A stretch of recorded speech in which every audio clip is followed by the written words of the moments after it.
perjalanan dakwah seorang nabi dan rasul pastinya tidak akan berjalan mudah.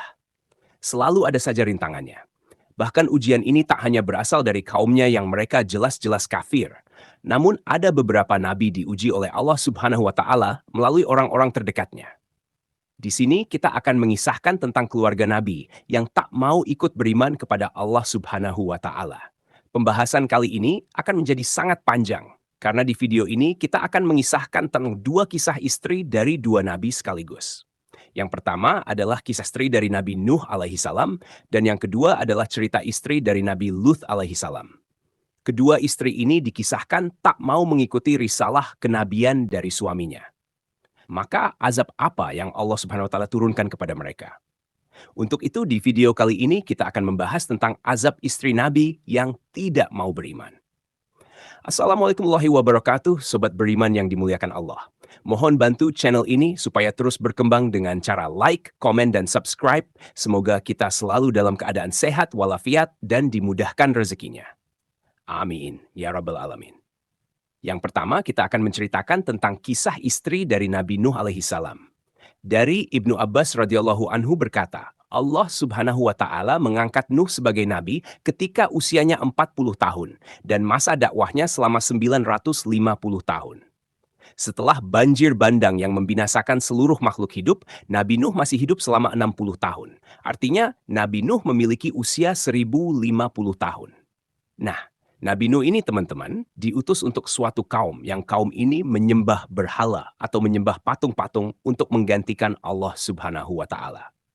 Begitu sabarnya Nabi Nuh ini hingga ia mendakwahi kaum tersesat ini selama 950 tahun lamanya. Namun dari selama itu ia berdakwah hanya segelintir orang saja yang mau beriman kepada Allah Subhanahu wa taala. Bahkan teman-teman, istri dari Nabi Nuh pun tak mau mengakui kalau suaminya ini adalah nabi utusan Allah Subhanahu wa taala. Teman-temanku seiman, di dalam suatu riwayat disebutkan bahwa istri Nabi Nuh bernama Walihah atau Wakilah. Nah, Walihah ini teman-teman, dia lebih mendengarkan apa yang diucapkan para pembesar kaumnya daripada apa yang dikatakan suaminya, yaitu Nabi Nuh alaihi salam. Berhari-hari, berbulan-bulan, dan bahkan bertahun-tahun didakwahi. Namun tetap saja Walihah tak mau ikut suaminya untuk bersama-sama menyembah Allah Subhanahu wa taala sebagai zat yang pantas disembah. Akhirnya ketika itu datang perintah Allah Subhanahu wa taala kepada Nabi Nuh supaya Nuh dan kaumnya membuat sebuah kapal di atas sebuah gunung. Tanpa berlama-lama ketika itu Nabi Nuh langsung saja melaksanakan perintah Allah Subhanahu wa taala ini. Ia membuat sebuah kapal di atas sebuah gunung. Menurut Ibnu Abbas, kapal ini memiliki 3 dek, panjangnya 300 hasta, lebarnya 50 hasta, dan tingginya 30 hasta. Tentunya, jika dipikir secara logika, ini merupakan suatu kegilaan. Kalau mau dipikir secara nalar manusia, pastilah orang-orang tak akan mau membantu Nuh membuat kapal ketika itu, karena ini sungguh permintaan yang aneh. Dan wajar saja ketika itu hanya segelintir orang saja yang mau ikut membuat kapal ini. Tapi teman-teman, ini tak bisa dilogikakan pakai akal manusia. Tentunya ini harus diterima dengan iman. Membuat kapal di tepi laut saja sudah sulit. Ini mau buat kapal di atas gunung, pastilah akan butuh waktu yang sangat lama.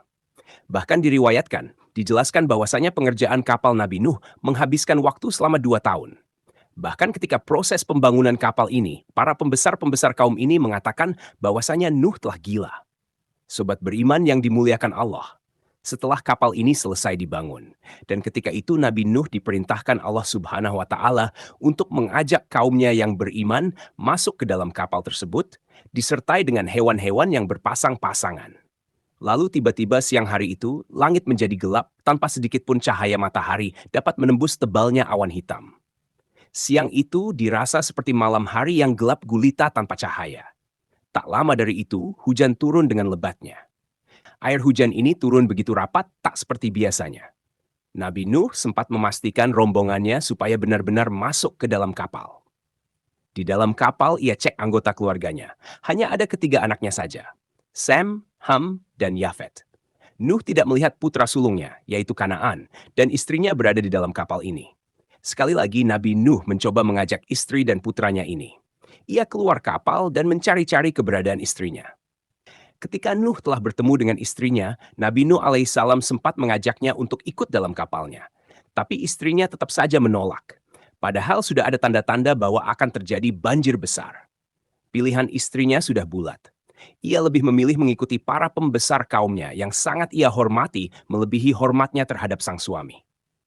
Nabi Nuh pun menjadi sedih karena penolakan ini. Dengan berat hati Nabi Nuh melangkah meninggalkan istrinya.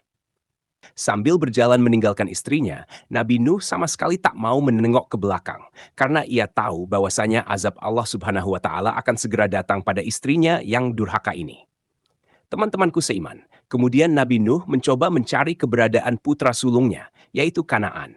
Ketika itu, hujan sudah mulai terlihat lebih lebat dari sebelumnya. Awan pun sudah semakin gelap. Bahkan banjir ketika itu sudah semakin tinggi.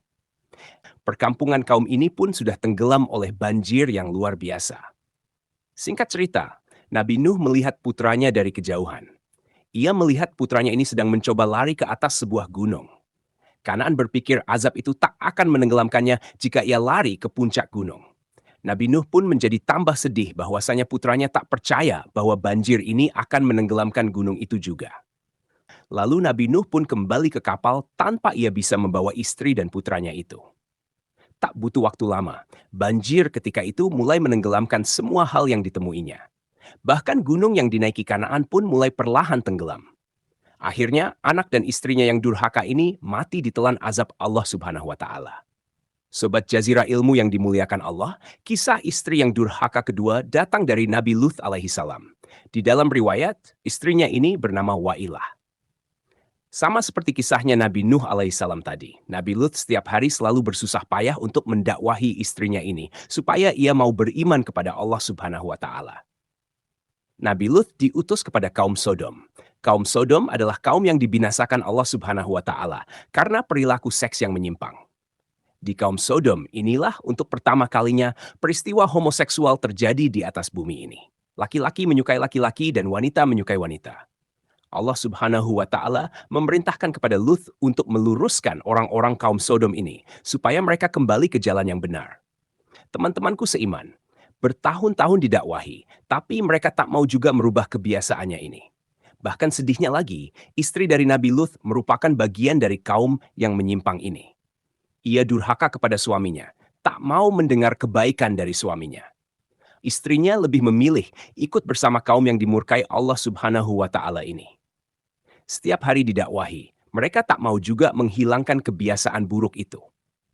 Akhirnya Nabi Luth pun menyerahkan permasalahan ini kepada Allah Subhanahu wa Ta'ala. Teman-temanku seiman, pada suatu hari Allah Subhanahu wa Ta'ala mengutus malaikatnya untuk merubah wujudnya menjadi laki-laki yang sangat tampan. Nah, malaikat yang menjelma menjadi manusia ini, ketika sampai di negeri Sodom, ia langsung datang ke rumah Nabi Luth alaihi salam. Dan ketika sampai di rumah Nabi Luth melihat rupa dari tamunya ini begitu tampan. Kemudian Nabi Luth khawatir. Lalu ia berkata pada istrinya, "Wahai istriku, di rumah kita telah datang tamu laki-laki yang sangat tampan. Tolong rahasiakan ini kepada siapapun." Nabi Luth khawatir jika ada yang mengetahuinya. Pasti laki-laki di kota Sodom akan beramai-ramai mendatangi rumahnya untuk melihat paras dari tamunya ini. Tapi teman-teman, bukannya menjaga amanah dari suaminya, istrinya ini malahan pergi keluar rumah. Ia mendatangi sekelompok laki-laki dan berkata, "Sekarang di rumahku sedang ada tamu seorang laki-laki yang begitu tampan dan mempesona. Jika kalian memberiku uang, aku akan mempersilahkan kepada kalian untuk melampiaskan nafsu kalian kepadanya." Mendengar ada seorang tamu yang tampan dan mempesona, maka sekelompok laki-laki ini penasaran, dan mereka semua secara beramai-ramai mendatangi rumah Nabi Luth alaihi salam. Setelah sampai di depan rumah Nabi Luth, mereka dapat di pintu rumah Nabi Luth tertutup dan terkunci dari dalam. Segeralah mereka mengetuk pintu itu dengan keras dan sambil berteriak supaya pintu itu segera dibuka. Bahkan orang-orang ini mengancam kalau pintu itu tak juga dibuka, mereka akan mendobraknya. Nabi Lut yang telah mengetahui bahwasanya orang-orang ini tengah mencari tamunya, maka ketika itu Nabi Lut menyembunyikan tamunya ini di dalam kamar. Istri Nabi Lut kegirangan karena mengetahui sebentar lagi ia akan mendapatkan imbalan berupa uang dari para laki-laki ini. Lain halnya dengan Nabi Lut, ia merasa kecewa kepada istrinya karena tak bisa menjaga amanahnya untuk merahasiakan kepada orang-orang sekarang kalau di rumahnya ada tamu yang sangat tampan. Lalu didengarnya dari dalam rumah, teriakan orang-orang di luar bertambah garang. Mereka semakin tak sabar untuk mendobrak pintu rumah Nabi Lut.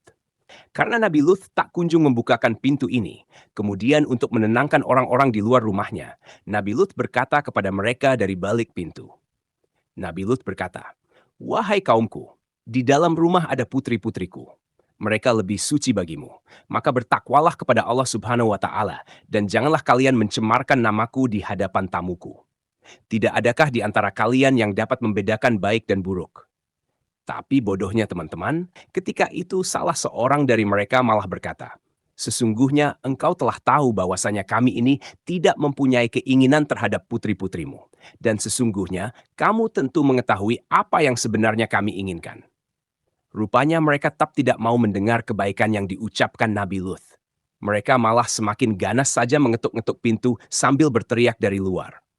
Di dalam rumah, Nabi Lut pun kebingungan. Ia tak tahu apa yang harus dilakukan setelah ini. Ia hanya berusaha untuk mendakwahi kaumnya. Di sisi lain, ia ingin melindungi tamunya ini dari kejahatan kaumnya.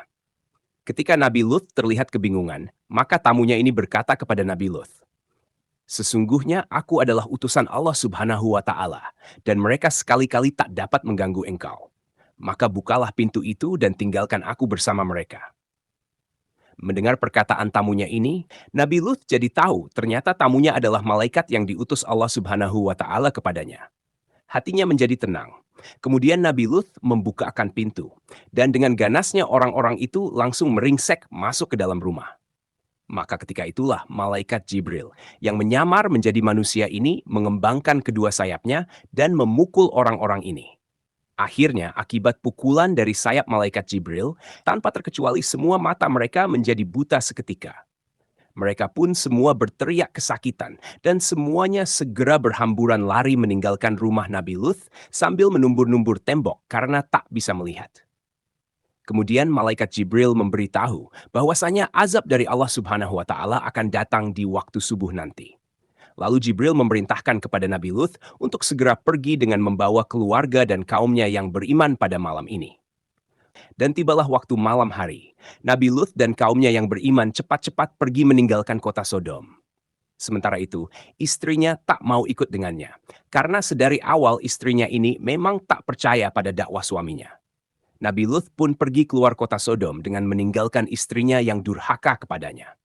Dan ketika waktu subuh tiba, Allah Subhanahu wa Ta'ala benar-benar turunkan azab kepada negeri Sodom, seperti apa yang terdapat dalam surat Hud ayat ke-82. Maka tatkala datang azab kami jadikan negeri kaum Lut itu yang di atas ke bawah, dan kami hujani mereka dengan batu dari tanah yang terbakar dengan bertubi-tubi. Hingga tak ada yang tersisa kecuali Allah Subhanahu wa Ta'ala binasakan. Jadi itulah kisah tentang istri-istri Nabi yang diazab Allah Subhanahu wa Ta'ala. Semoga kisah ini bermanfaat. Lebih dan kurangnya mohon dimaafkan. Yang benar datangnya dari Allah Subhanahu wa Ta'ala. Khilaf atau keliru itu datangnya dari saya pribadi sebagai manusia biasa. Sampai ketemu di kisah-kisah seru yang penuh makna selanjutnya. Saya akhiri. Wassalamualaikum warahmatullahi wabarakatuh.